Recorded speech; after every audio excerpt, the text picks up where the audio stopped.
அதே போல் நான் போன வீடியோவில் சொன்ன மாதிரி காடு வெட்டி குரு சாருடைய அத்தை பையனுக்கு நீங்கள் வந்து போலீஸ் பாதுகாப்பு கொடுங்க. அவரும் வந்து பயப்படாது பேசுகிறாரு. அது வேறு விஷயம். ஆமாம், நடுராத்திரியில் வந்து ரவுடி பசங்களை வச்சு அடித்து காலி பண்ணிட்டா என்ன பண்ணுவீங்க? அவர் ப்ரொடெக்ஷன் கேட்குறாரு இல்லை, கண்டிப்பாக கொடுக்கணும் கவர்மெண்ட்லேருந்து. ஏன் அவங்க காடு வெட்டி குரு சாருடைய அத்தை பையன் தானே இவர், பிஜிகே மணின்னு தான் சொல்கிறாங்க அவர் பேரை. அவர் தான் வி நியூஸ் 27க்கு பேட்டி கொடுக்குறாரு. தைரியமாக பேசுகிறாரு. இருந்தாலும் ஒரு தனிப்பட்ட மனுஷன் என்ன செய்ய முடியும்? அவருக்கு போலீஸ் பாதுகாப்பு கொடுங்க.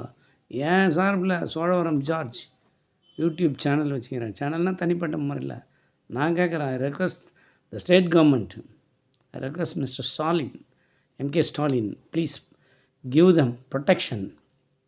என்ன போலீஸ் பாதுகாப்பு கொடுங்க. அவங்க பொண்ணு இருக்காங்க, அவங்க பசங்களும் இருக்காங்க, குடும்பத்துக்கு